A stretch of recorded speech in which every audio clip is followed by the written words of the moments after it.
I did it. I pushed the wrong button. I'm starting right off with Happy Sunday, everybody. How are you? How is everybody? Let me open the chat thingy here so I can see what y'all talking about. And happy Sunday. Today is Mother's Day. It's a rough day for many of us, and it's a day to celebrate our moms for all of us. And my mom died a year ago yesterday, May 8th. And I really have been trying to stay off social media today. And I know I promised a show tonight, and I started producing the show because I toured a shipping container. They don't even call them homes, which I think is awesome. They have bathrooms, so they should call them homes.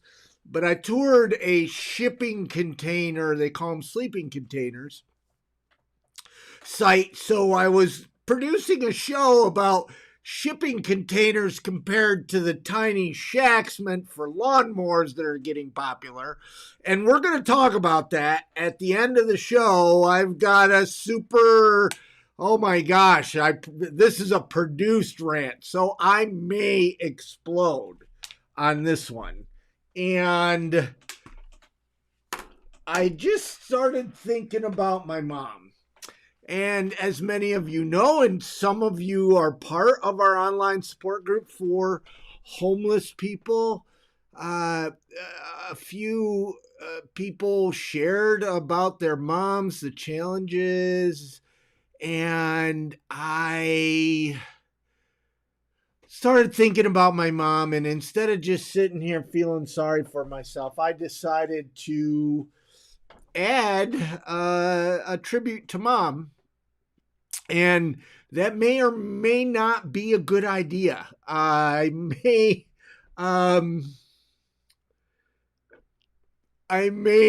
break down and get emotional, but I hope not. Anyways, hopefully you've all had a marvelous week. As you can see, I'm back home in upstate New York at Mom's house. Hopefully we will be full-time Los Angeles.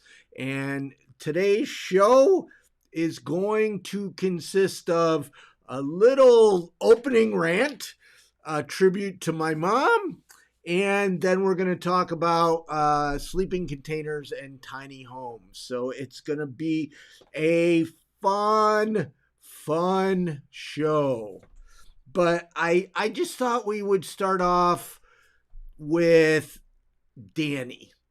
And what is so great about this photo? So I was in Harbor City with two young women. One of them had to go to work. Danny stayed. They both see the Starbucks dispenser of coffee. They both were going around giving coffee to homeless people. I mean, these are young women. They have no social work training. Nothing. And please hear me, is we live in a scary world. You go to a school, a Walmart, a church, and it could get violent. But there's this harmful narrative, the people, and I call them homeless haters because I don't know what else to call them. There's the NIMBYs, not in my backyard, which are some just people that don't want homeless solutions in their backyard. These are people that literally hate homeless people. So it's different than NIMBYs. And they're trying to reinforce this negative that women should be scared. They should be totally scared, petrified of homeless people. What they're trying to do, okay, I've got to calm down because there's going to be a big rant at the end. After talking about my mom going into these tiny shacks that there's going to be a big rant. So Zen, right? Zen. Ooh. But they do this fear mongering that they're trying to make you scared that women should be scared of homeless. This is a young girl going around giving coffee. So I tried a couple YouTube shorts. If you don't know what they are, I don't really know what they are. They're like a, TikTok, Instagram stories, and all social media is like becoming the same social media anymore, right? And so I tried a few YouTube shorts, and I'm gonna play a quick YouTube short.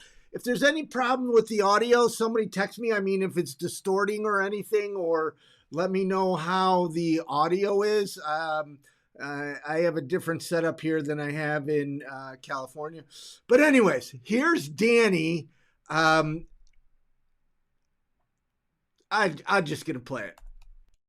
Just put a picture of her walking up, giving coffee to a homeless woman, and then she just walked right into a homeless man's tent. He's my friend. That's awesome. Yeah. So let me paint the picture. This young woman who has no social work training, no military training, no police training whatsoever, is walking around giving coffee to homeless people. And we're talking to a homeless man at his tent, and Danny's talking to him. And they're talking about how his tent was clean, and she was asking what he needed and different things. And the next thing I know, Danny looks at me and she's like, I'm going in. I mean, all kinds of happy that she's being invited into this homeless man's tent. And she's a young girl. And why she was happy was because she felt it was a compliment. And it is.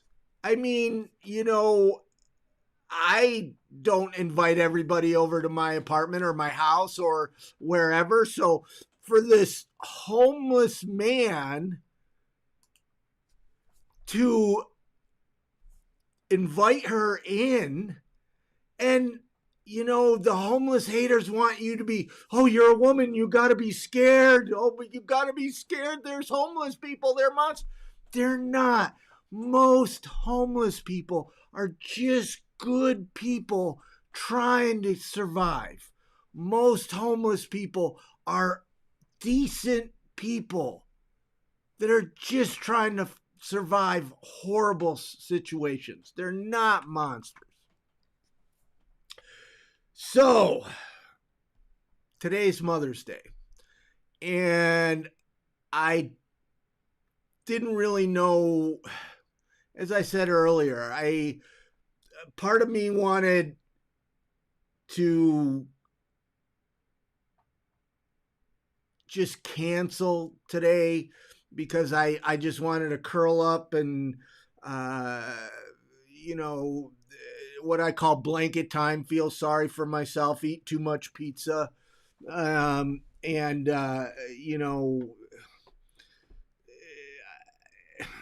that's what I was going to do. But all of you guys,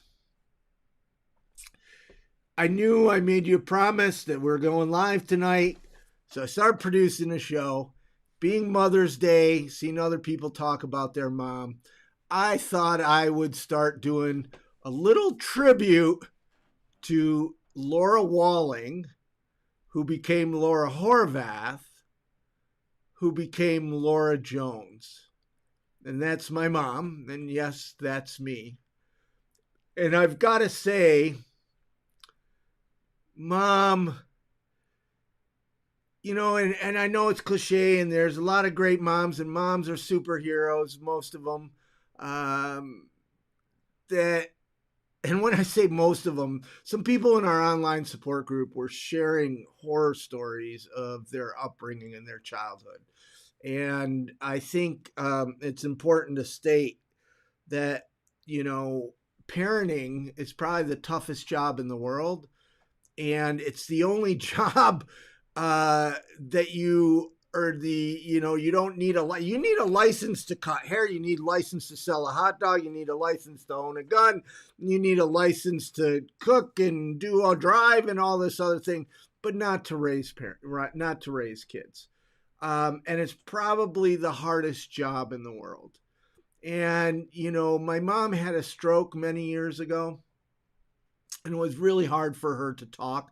I found a video clip from a documentary that I'll play in a little bit, so you can see. But I wish I could have talked with her more as I was growing up, because when I was this age, it was. You talk about Batman, and at the time, we're sending men to the moon in spaceships, and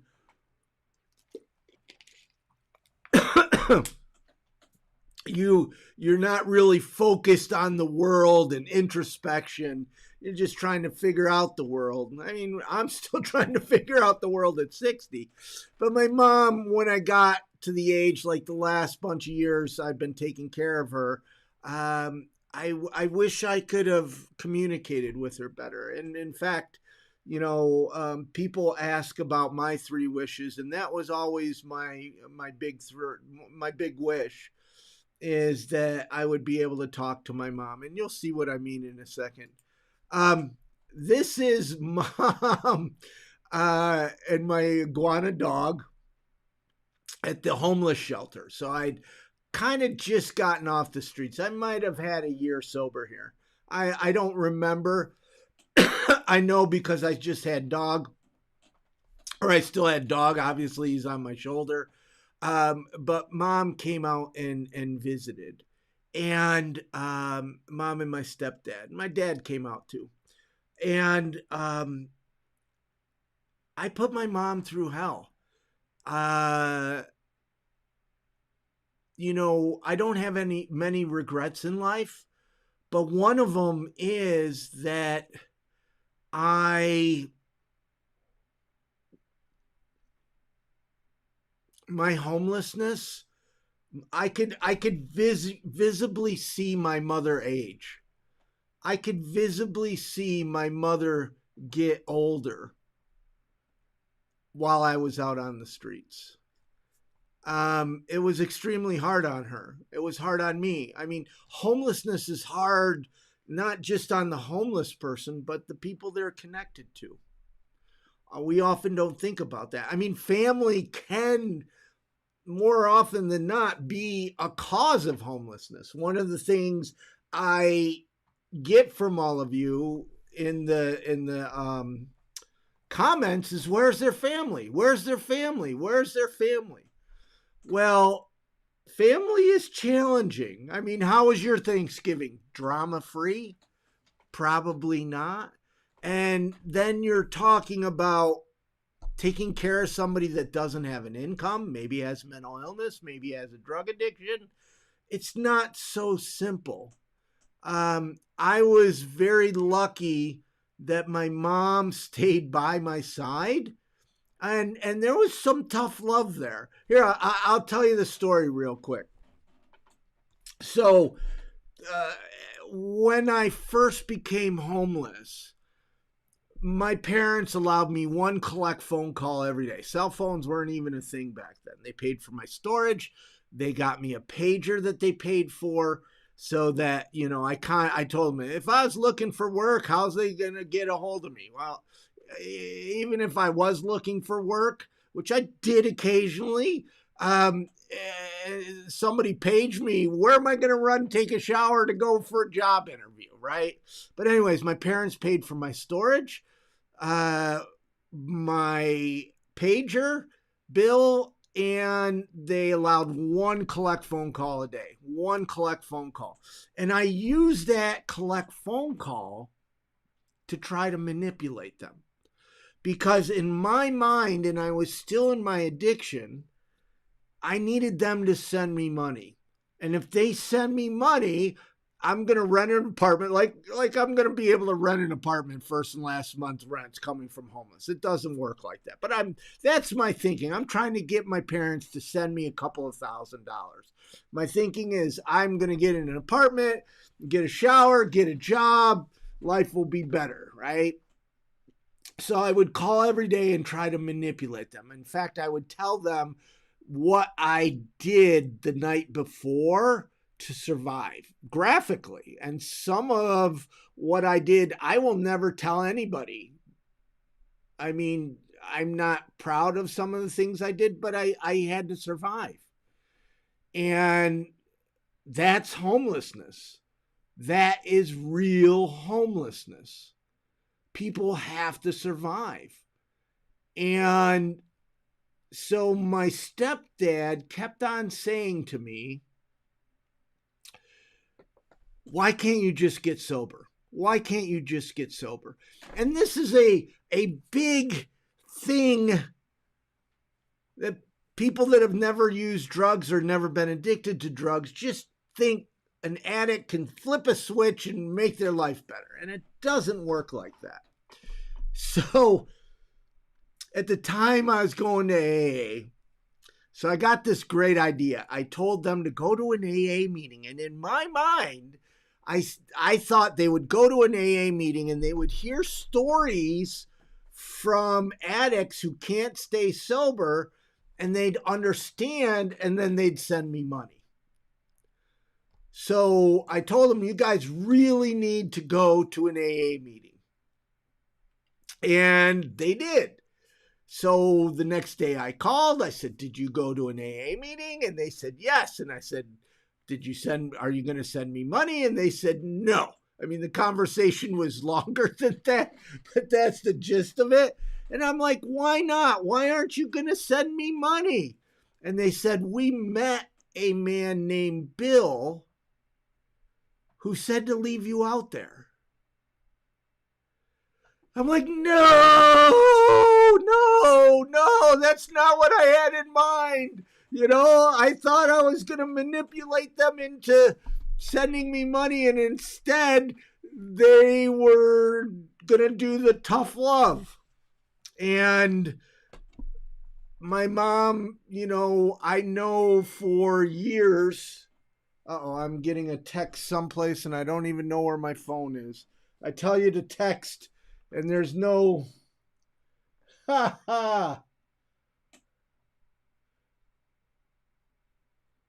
Okay, so if it's Addie or Derek and there's something urgent, do Facebook Messenger, please. Because I am not getting my texts or I can't find my phone. I'm a mess. I'm still a mess. 25 years sober and I'm still a mess. This is still the same homeless shelter, but now I'm employed. And when I mean employed, I worked for 4 years at $25 a week, $100 a month. And then they started giving me $100 a week. And then I got $1,000 a month. And at the very end, it was a $30,000 a year job. And we're talking working 40, 50, 60 hours a week, you know, forced Bible studies, forced church. I mean, it was a church, right? And I won't go into all of it. There's a lot of good. Some of it even shaped what I do today. But I wish, you know, I had gotten my life back sooner. Churches are not really good at that. They want you to go into ministry, which I did. And there's a link below, and I'm going to play a clip of Mom in the documentary, and it even has me preaching. So, and no laughing. If you watch the documentary and you see Pastor Mark, laughing is not allowed. Derek will know if you're laughing, and, you know, you don't want to get Derek mad. This, I've been cleaning out Mom's house. I didn't know this photo even existed. This is my first apartment after homelessness.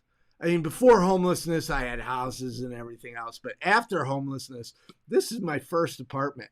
And I've been thinking about this. The last 2 weeks, I've been in Los Angeles looking for a place to rent, and it was so much easier going from a homeless shelter to an apartment than going from a 3-bedroom house to a 1-bedroom apartment. It was so much better, so much better. But this is my favorite, or one of them. My mom was a secretary at IBM, and I love this photo, and I used it as the thumbnail. I know it's probably not very clickable, but this is the office. So she was the secretary for all these men, and it's back in the 50s, early 60s, when I mean, look at the photo. I don't need to say anything, and look at the smirk on my mom's face, right? I should have blown this up. And I know I'm reading into this, right? So you got all these older executive guys who look like they're state police. I mean, come on, look at them haircuts. They're really rigid, and here's mom with this smirk, right? Because she's running the show. She is the one that is making that office happen. So I just love that photo. And I just screwed up. Try to run a second monitor here to QC, because when I did this before, it always messed up the stream. And this is also one of my favorites because she looks so happy. So my mom, about 40 years ago, had a severe stroke. My mom says she even wanted to die. She was laying in bed and she knew that something was severely wrong and she wanted to die. She was in the hospital, brain surgery for months. And she's paralyzed on the right side. See how her arm, she can lift her left arm, but her right arm is paralyzed. You can see how, and her right side, and she can't talk. The doctors told her after her stroke, she had so much brain damage that she would never be past a third grade education. Basically, you're going to live, but your life is over, right? My mom said, up yours. And she ran her own business. She's a Mary Kay beauty consultant. And this is really important. So Mary Kay saved her life. It gave her purpose. It gave her a reason to get up in the morning. Back when I was crashing into homelessness, back in 2008, I started Invisible People. If you're going through something, figure out a way to help others, to give you purpose, to give you a reason to get up in the morning. So my mom continued, even though she had trouble talking, even though she was partially paralyzed, she ran a business, drove a car even with her one, and she's right-handed. So now with her left hand, she had to do everything and it never really came around. As I was putting these photos together, I remember this clip. So PBS did a documentary on me, and they came to the house I'm in now and interviewed mom. And it's only a 2-minute clip. I'm so grateful that they did this because I got, forever and ever, I'll have this memory of mom. The link to the full documentary is down in the description. But here is just a segment where Mom talks about we talk about my homelessness.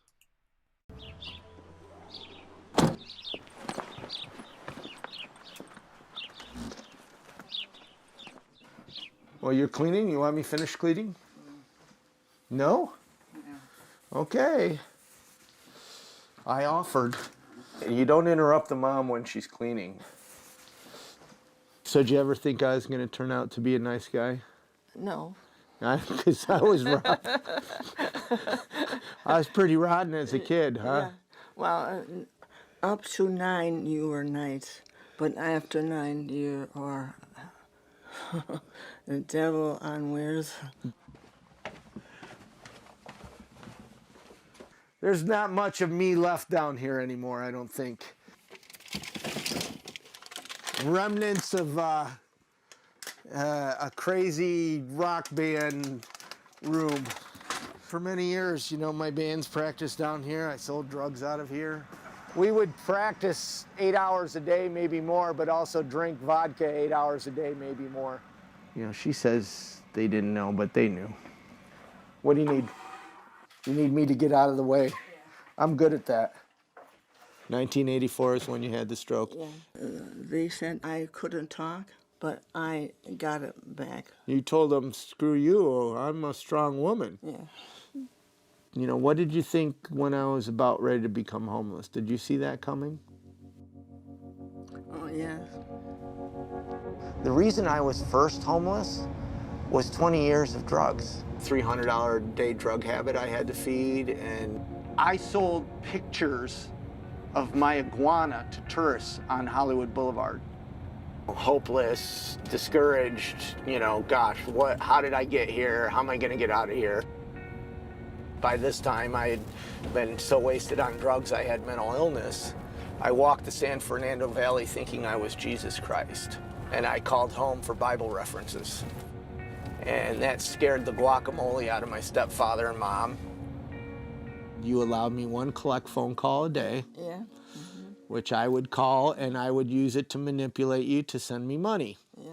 Which is why everybody manipulates, and I am so conscious of it, and I think it's because of that particular time. Roger told me he will either get better or he will die, and I thought I almost killed me.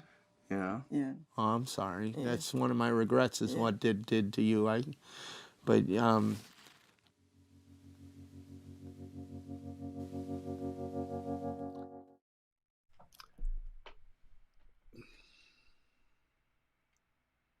I'm really trying not to get too emotional. When I put this together, and it was kind of a last minute thing, I did get emotional. I think I pushed it down because I'm on camera, and all of you. That's what we do as humans. We push down our emotions. One of my favorite stories of my mom, and it's crap.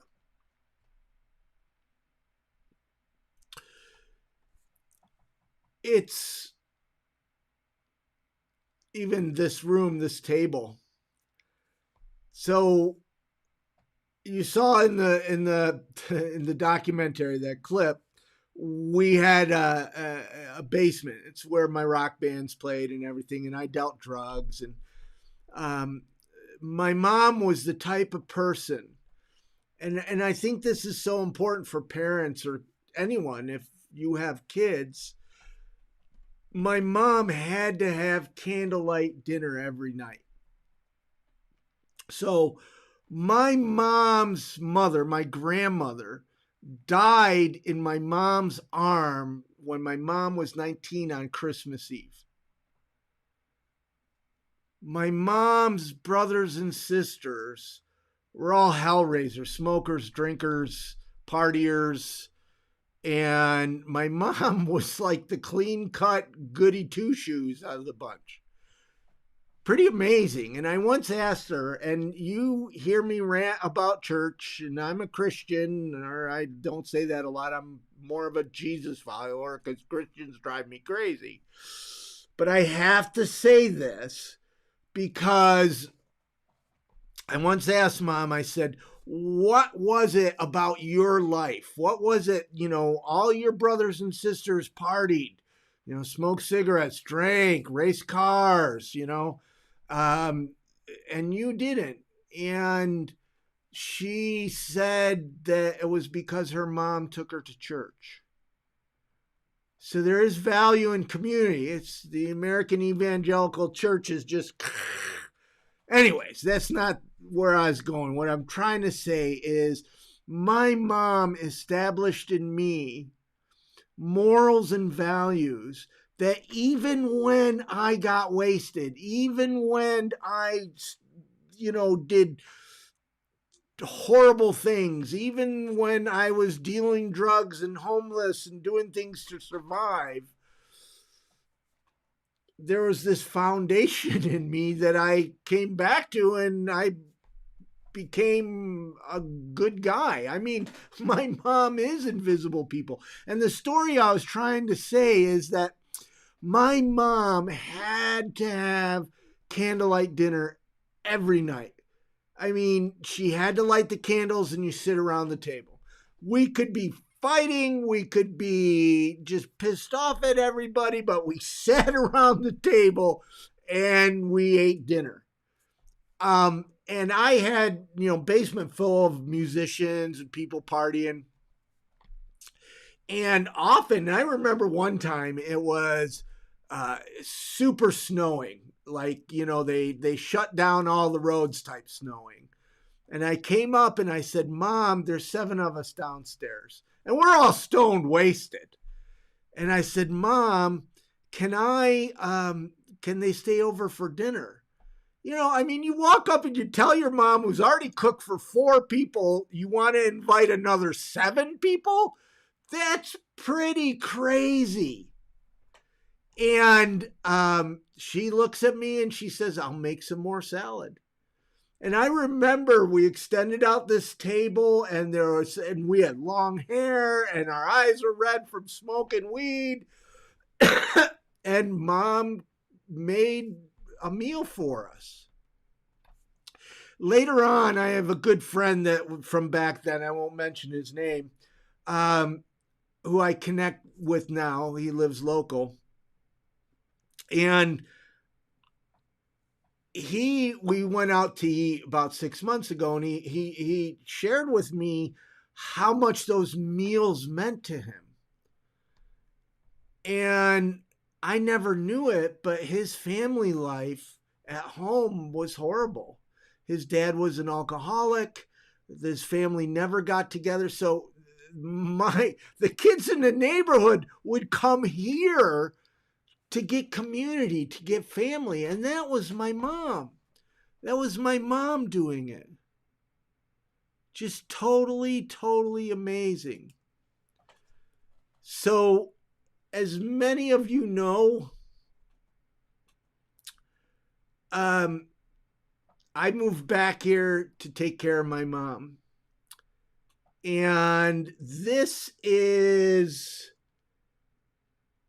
not this last Valentine's Day, but February 14th, 2020, just before the pandemic. One of the last times I actually saw her because the pandemic didn't allow me to see her towards the end. So I went and got her Red Lobster. Mom loved fish. She loved fish. And here she's in a nursing home. And, oh my gosh. But I cherish Mom's strength, her tenacity, just so much. It's what's kept me alive. It's what kept me going. And up to the end, then the pandemic hit. So the last month or so, this is my only contact with my mother. And she was so, even the nurses would say, when I called, or when I Skyped, Mom, you could tell she didn't know where to look. Because, Skyping on an iPad or a tablet is not something older generations do that often. But the pandemic, although my mom didn't die of coronavirus, the pandemic took from us the last couple of months, and then we weren't able to give her a proper funeral. On a lighter note, if you notice up in the upper right, I had long hair then, remember? And then you guys all voted and I cut it because you guys said no more long hair. But this is my favorite photo of my mom. My dad, as many of you know, my dad has an island up in the Thousand Islands. And this is about 4 years sober, maybe 5 years sober. It was in between that, I showed you the photo where I was all clean cut, and then the photo with dog. This is in the middle there somewhere. And my dad flew me up to his island and had my mom and my step dad there. And I just love on my mom. I just, because she loved on me. And this is because I wasn't able to give her a funeral, at least I could give her a Mother's Day live stream. And thank you guys all for being with me for this.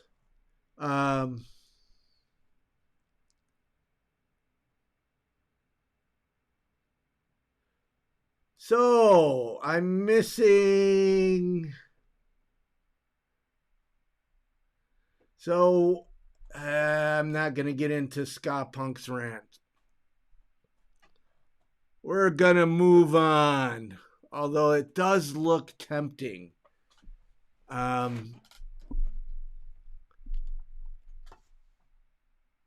Yeah, I gotta go there. I'm only catching the tail end of this. Yes, I'm one of the homeless people that abused drugs and made bad decisions.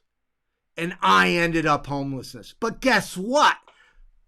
That is a very small percentage. And got a super rant coming. If homelessness was a punishment for bad decisions, we'd all be homeless.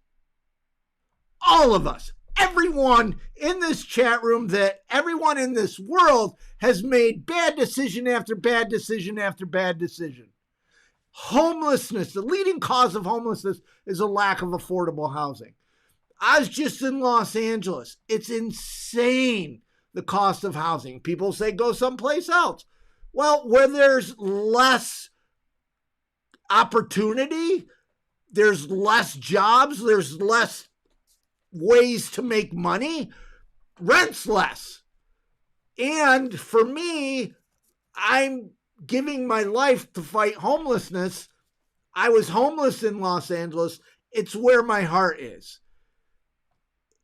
But anybody that doesn't see how the lack of affordable housing, if you're an addict, you need housing. If you're mentally ill, you need housing. If you are just losing your job or have don't know how it got on me choosing to be homeless. I never chose to be homeless. I made bad choices that resulted in homelessness. And some people, that is what happened. We snowball on down. If there was good recovery, I was at one point dual diagnosed, meaning I had mental illness. I walked the San Fernando Valley thinking I was Jesus Christ one day. I don't know if you guys caught that, but there was no support. I lived in a fucking homeless shelter for, sorry, Mom, I do a tribute to Mom and I start cussing. I lived in a fucking homeless shelter for 7 fucking years. Nobody should live in a homeless shelter for that long. Nobody should live in a homeless shelter longer than 6 months. The system is broken. And here is, yes, the poor will always be with us. As long as we're in a capitalistic society, there will be rich people and poor people. However, we can end homelessness. And let's say somebody ends up homeless. Let's use my life, right? Let's say I fall on homelessness because of addiction. There needs to be support to get me out of homelessness as quickly as possible. Let's say somebody loses their job. There needs to be support so that they or their family don't end up on the streets. Let's say somebody, my point is, there will always be homelessness, but we can make it so their stay on the streets is extremely short. That is our fault. The reason we can say the poor will always be with us, and that is true, but it's also an excuse and a fucking cop-out. The poor will always be with us, which is why we have to always take care of the poor. That is the second part of what we need to say. There will always be homelessness, and we have to make sure that when somebody ends up homeless, their stay is extremely short for whatever reason they ended up homeless, or we prevent homelessness from happening in the first place. And if you guys want to, we're going long tonight because I just have not even gotten into the shelter stuff, which now we have a great segue going into, my God, the idea of blaming the homeless person for, oh, it's their fault. They made bad decisions. You know what? Even if you think like that, you, as a taxpayer, you pay for that person out there being homeless. Anyways, let's move on to pallet shelters. If you do not know what pallet shelters are, these are pallet shelters.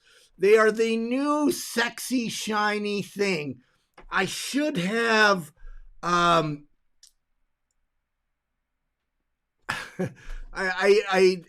have a graphic, and if I thought of it, comparing the pallet shelters and cat food, because politicians, for whatever reason, love these pallet shelters. They love them. They love, and they're growing in popularity. But here's the problem with the pallet shelters. They're putting 2 people in that space. 2 people. Okay, if it's my wife, my girlfriend, my partner, fine.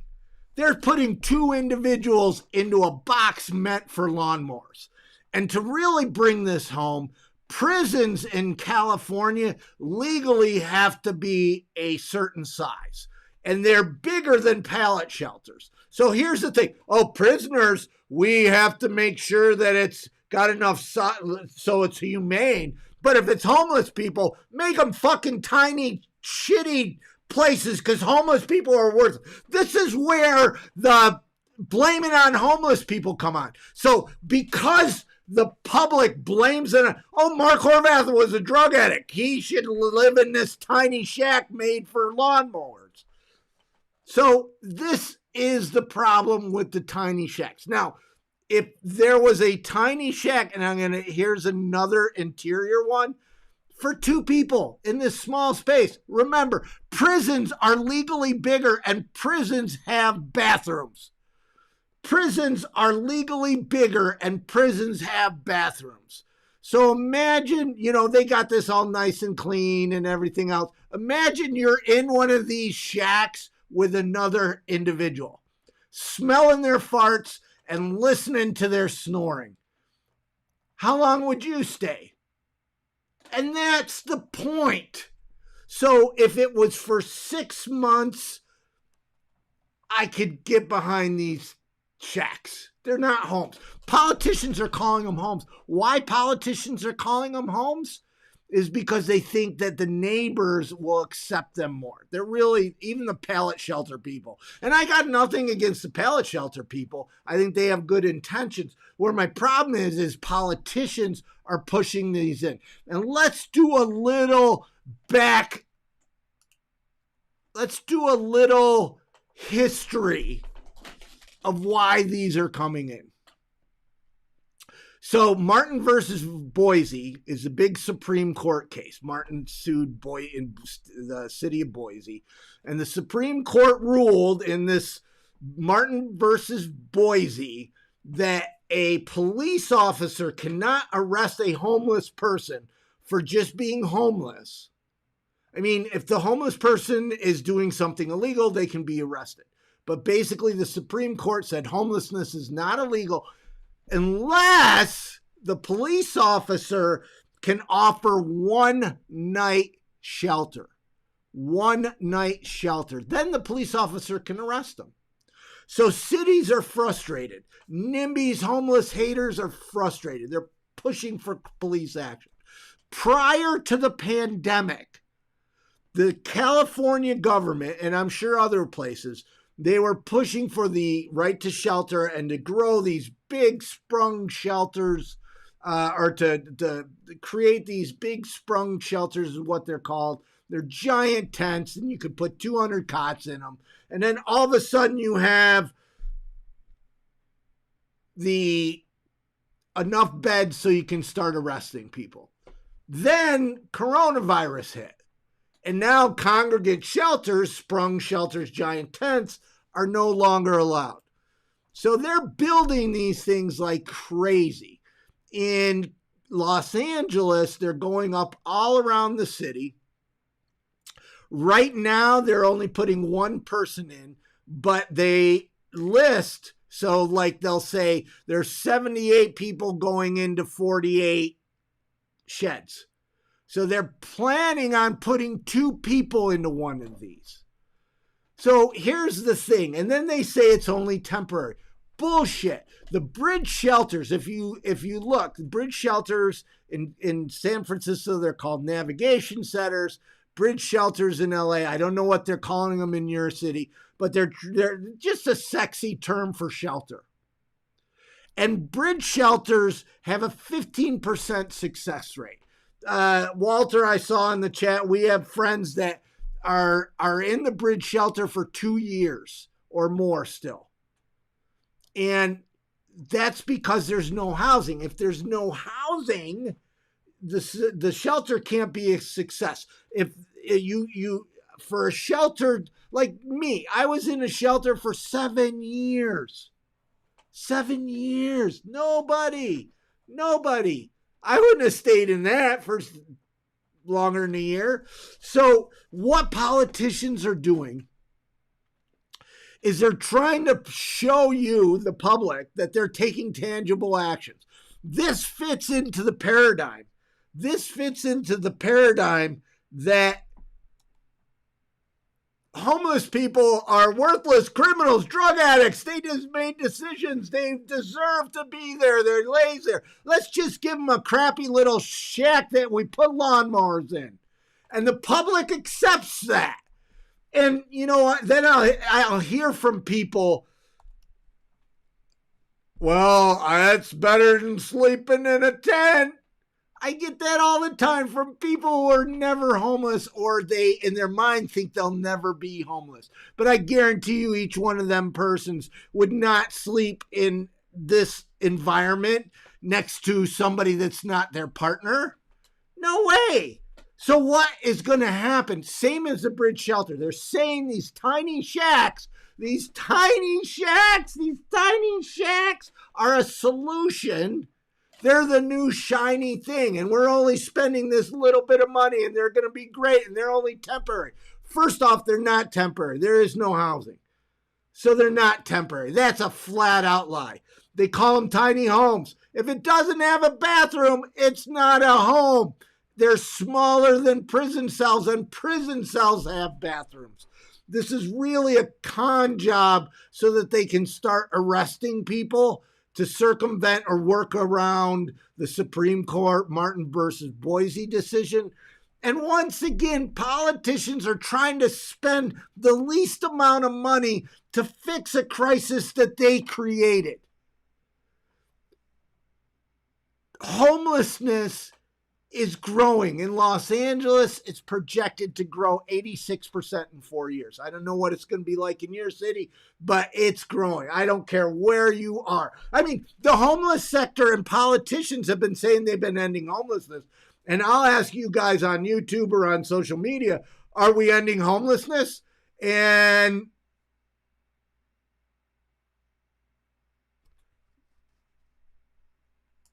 beggars can... Scott Punk, zap him. Scott Punk, I can't. Beggars can't be choosers. You can't even say something like that. Everybody deserves dignity. Everybody deserves respect.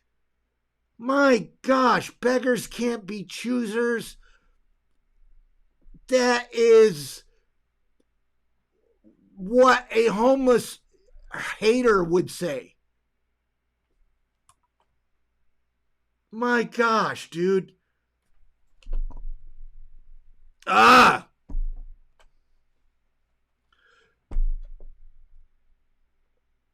People who are at the lowest end are not beggars. They don't have anything to make choices. And the fact that society thinks it's okay to put humans in a tiny box is fucking wrong. It's inhumane. It's horrible. These are horrible. Horrible. We're talking about other people. Humans. Other people. Humans. Humans. I like Scott Punk. I do. But the shit you're saying tonight, bro, is just wrong. Just wrong. So, this last week, the week before, I was speaking on a panel at an architecture conference. Oh, by the way, before we go here, I've been offering politicians in Los Angeles to sleep in here with me. It's a pretty safe bet. They're not going to. But I have offered to several of them who are pitching these as a solution is, hey, let's spend a couple of nights together. Just me and you next to each other, right? So you can smell my ass and my feet and listen to my snore. Listen to me snore. That is, I mean, here's the thing. It's for another human. You're designing, you're pitching this as a solution for another human. And you won't sleep in it? So I was speaking at a architecture, a bunch of architects on diversity. I was honored. And we got on the subject of tiny homes. And I said, if you don't design anything that you won't sleep in, if you won't sleep in it, don't design it. And one of the guys thought I was talking about the shelter,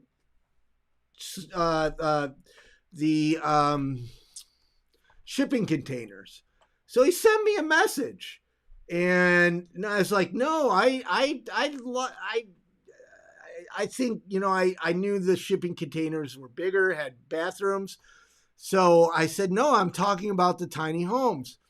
So they set up a tour, and I was able to go to this Care First village to tour not tiny homes. And they don't even call them homes. They're shipping containers. They call them container sleepers. And it's brand new. They're still moving people in. The grand opening is not until a couple of weeks. So we weren't able to talk about services or anything, but I was able to walk through the facility with the architects and take some pictures. And I have a video coming soon, but this is the inside. So every shipping container has 2 homes like this. Now wait for it, wait for it, wait for it. And they have bathrooms. They have bathrooms. So here's the deal. We need people to get better. If we're to end homelessness, so people are on the streets mostly because of something like they lost their job, domestic violence, racism, foster care, criminal justice system, mental illness, addiction, all that. And then the streets add on layers of trauma too. I cannot stress how much having your own bathroom provides dignity. I mean, people always say, oh, they want to be homeless. No, indoor plumbing is pretty damn good. Indoor plumbing, being able to sit in private and take a dump or take a shower. I mean, there was a now no longer homeless man in our support group that shared a photo of his shower. He wasn't in the shower. He just showed the shower and talking about, hey, I didn't have to stand in line. I didn't have to worry about where my dog is. I didn't have to worry about somebody stealing my clothes. There was plenty of hot water. I mean, dignity. So if we're to end homelessness, and we should, because a moral obligation to help our neighbor, but fiscally, it's important because as taxpayers, we pay huge money for homeless people outside. We have to have solutions that actually provide dignity. So they had other containers there. Now, these were the shipping containers were permanent. These were mobile housing. The shipping containers had 2 units, 2 little apartments in each. These had 5 little apartments in each, and bathrooms. So when you were looking at solutions, bathrooms, space, dignity, or tiny shacks.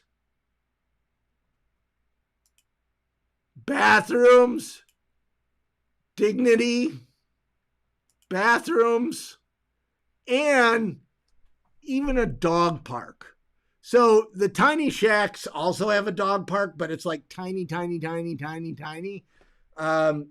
I'm not really ranting about the size of the dog park, but this is a pretty significant dog park. I was really impressed. So that's Jake McCullum. He lives in his car, and we went around Venice and handed out socks. And Jake, again, everybody's, the homeless haters are, Venice is such a horrible place. It's a horrible place. And again, we live in a world where Walmarts, churches, and schools are dangerous. So yeah, that you have to be wise, but most homeless people are just good people that fell on bad times. And if you respect people, they'll respect you back. And I'm getting to the end here. How many of you saw EJ's video? How many of you took some time to watch EJ's update?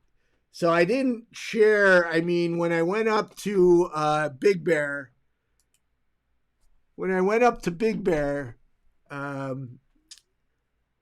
it was a crazy drive. If you follow me on social media, it was a crazy drive. I almost chickened out.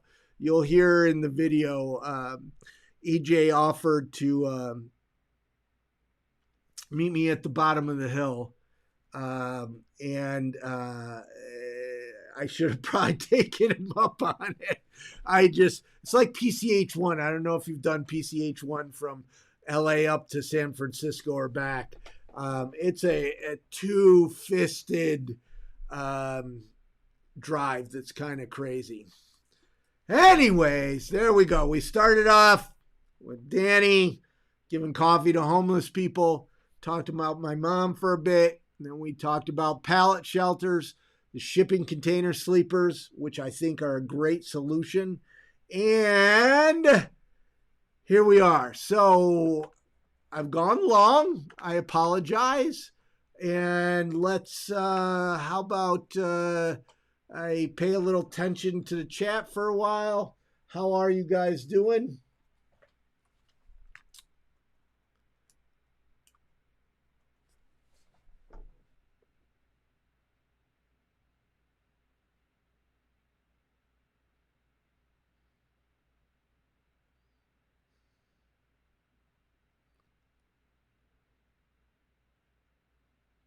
Marta, what am I saying that's BS?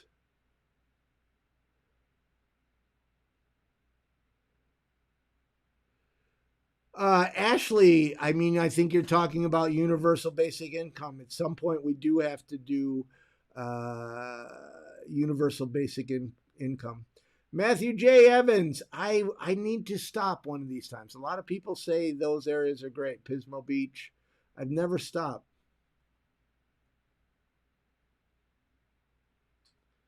Thank you, WCIP.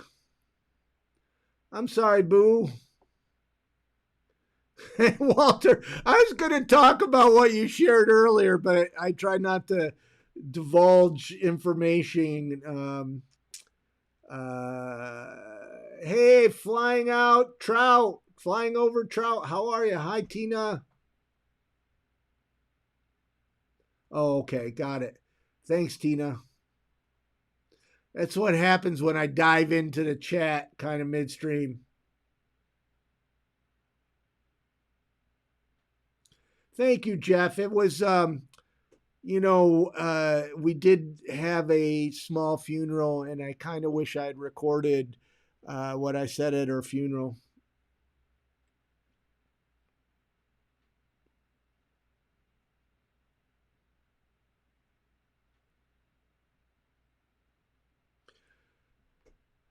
Yeah, Scott Punk really kind of, I saw that one thing blaming me, and then I kind of got a couple other ones, and normally he just rants about living in a van and wants everybody to be like him. But you know what? I'll say this, and it's interesting because I interviewed a guy in a park who had very conservative. He was homeless, and he had very conservative opinions of other homeless people. And you know what? One of the things I keep on saying over and over again is homeless people are just like us. And sure enough, there's homeless people that hate other homeless people. You would think, being homeless would open people's eyes and hearts to other homeless people. It did to me. But there's some... Thank you, Addie. I don't know if you totally booted him. We'll figure out a way to bring him back. Normally, he's a good guy. He's just going over the top. Thank you, Menu Frog.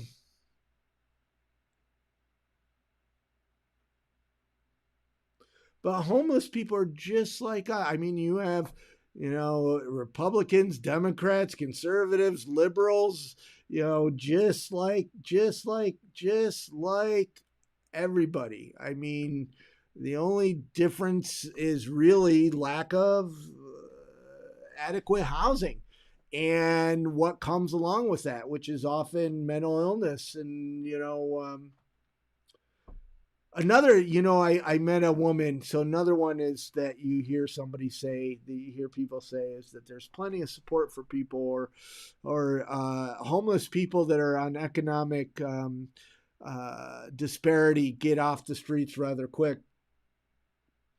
And I met a woman. She's been homeless for 8 years. Callie, I will put her video up, not this week, but a week from Wednesday. And Callie, homeless for 8 years, doesn't drink, doesn't smoke, doesn't have mental illness yet, but can't get help. And she's been outside for 8 years.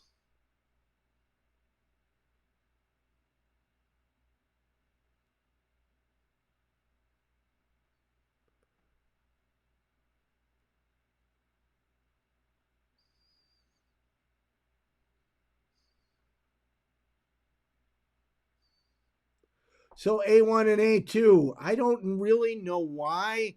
I'm not a psychologist. I think some people internalize certain beliefs, and also they don't want to connect.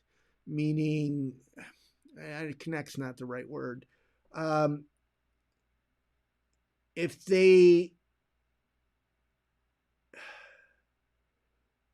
I'm trying to search for the right words here. I'm compassionate for others because I can empathize and I've been there and I feel what other people are feeling. So, although I can't relate to your experience in a way, like, because, as a human, you're the only person that can experience what you're experiencing, I can empathize with you. Some people aren't able to do that. And I think maybe it's a block because if they empathize with them, then they'll have to say, well, I'm a homeless person like that.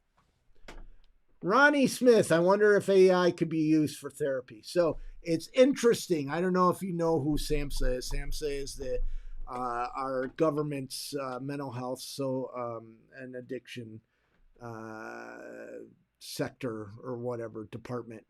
And SAMHSA actually hired me as a contractor. And they brought me into this meeting in Washington, D.C. several years ago.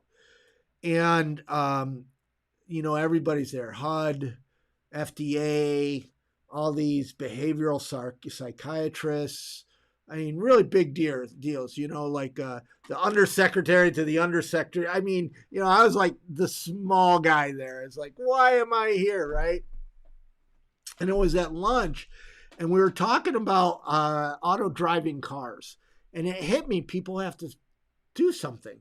So what a great opportunity to have AI or chatbots or whatever. I mean, chatbots built on an AI platform that would be kind of a virtual therapist while you're driving.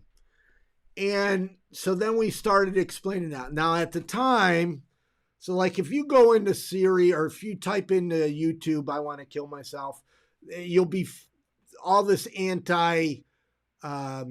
suicide content will come up, and that's very primitive AI. At the time, Siri didn't do anything, but now I think it sends you to a suicide hotline or anything.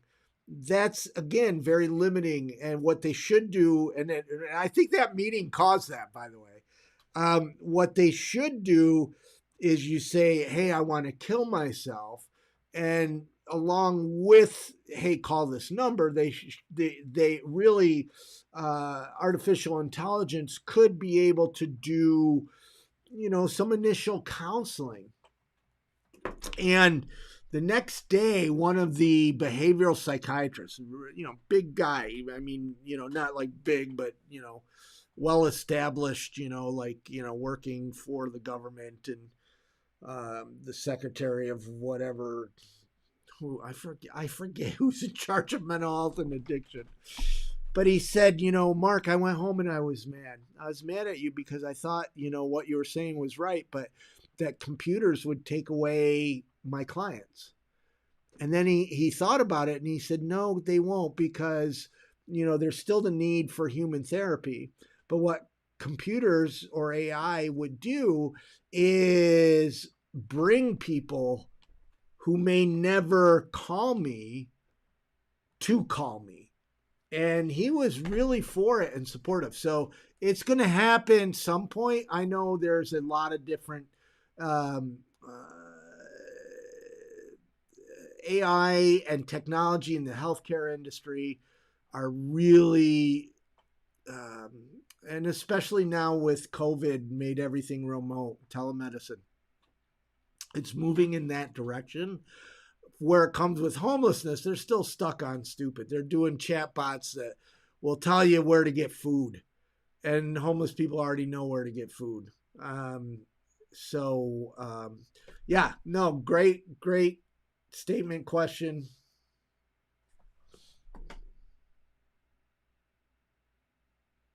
So Tony, I'm not against military. I have a relative, a young relative who is in the military right now. And for somebody, it would be great. For me, I thought about it when I was a kid, and I was a troubled kid. I would have not done good. I'd probably not be talking to you right now if I went into the military. I would have gone. So it's not for everybody. I mean, it's the same like with ska punk. Ska punk always is, gotta live in your van, I can't live in a van. I can't. It's too small, and I'm too old, and my bladder is like, I cannot shit in a bucket. I mean, for a day or two, maybe, but like for months, I can't. And,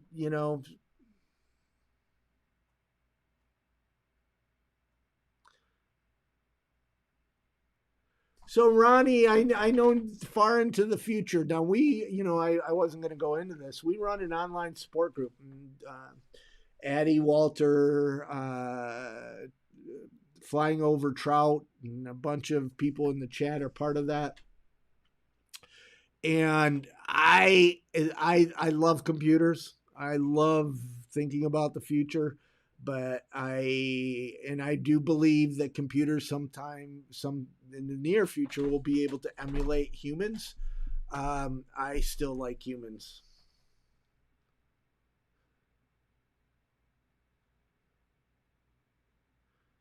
Inamar, I'm sorry. You can go to our webpage, or I think somebody offered. We don't. Just so you guys know, this isn't about money. I mean, occasionally, I think I've done two, where we've done, like webathons to raise money.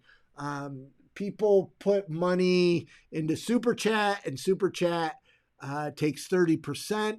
So YouTube gave me this, way, and it's 100% patch through. I can't stop people from doing Super Chat, and everybody was donating for Super Chat. So I put this donation link up there, and I'm grateful. And it really does help. You guys may or may not know this, but we finally hired our first employee. And this week I got to do the paperwork for our second employee, and we're growing. And it's scary. It's scary because, it just is. Oh, my gosh. I'll be real with you. I've been looking for an apartment, and what the apartment is bringing up is this fear of being homeless again. And added to that, now we have payroll, and I got to make sure that we raise enough for payroll. It's important that we continue to have money for programs. That's, most important. But if we can't hire staff, then we can't continue doing the programs. I worked 12 years for free. I worked 12 years, almost 10 to 12 hours every day, rarely taking a day off for free. And I can't keep going like that. I just can't. And if I'm going to rent an apartment, I need an income. So we have to make that happen. And it's scary because we don't know if all the money is going to come in. But here's the thing is that I can guarantee homelessness is going to get worse. I can guarantee, at least right now, and I don't see it changing, we are the only ones that are working to shift narratives to educate the public. I wish the homeless sector would get behind this. I'm scared to death that it may be too late. The homeless haters are producing videos, they're doing radio shows, they have major influencers, and they're getting people to hate homelessness. And their goal and what they want is to arrest everybody. They want to arrest their way out of homelessness, which is insane. Besides being completely costly, it is insane.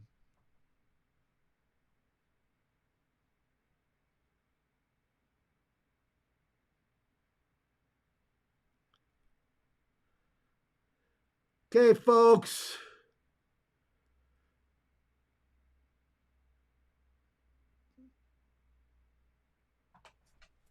So yeah, our PayPal is info@invisiblepeople.tv.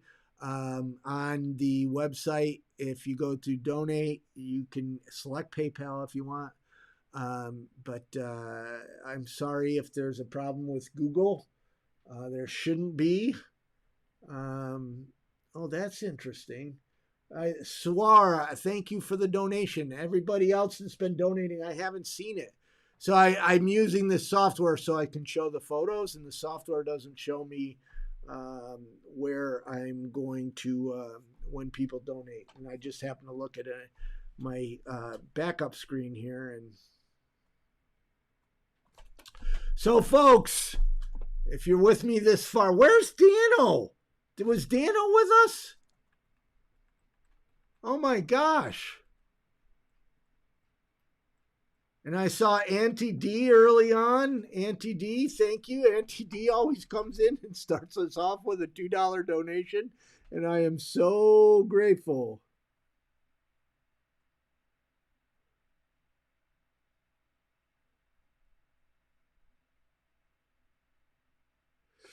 So, we're an hour and a half. Hopefully you guys had fun. Sorry about the super rants. But it's important. I mean, politicians are pushing these tiny shacks on us. There, Dano. Whew, got scared. You're like, I know Addie and Derek are in it to the end, and you are too, and a few others. I mean, I know people stay right along with us. I'm blown away. I mean, tonight there was 15 of you having a conversation. Matthew, thank you. Oh my gosh. There's 15 of you already ranting and having a conversation before for like an hour. Well, I'd like to figure out Lady T, Walter. Hey, Walter, did you get vaccinated yet? Because I'm coming to visit once you get vaxxed up. Hey, Bambi, see you. MVP. Well, folks, I'm tuckered out. Hopefully you guys had a good evening. I'm always honored that you spend time here listening to me rant. And I adore you all. Grateful for Addie and Derek. And all of you that donated, and I just think the world of you, and I will see you all next week.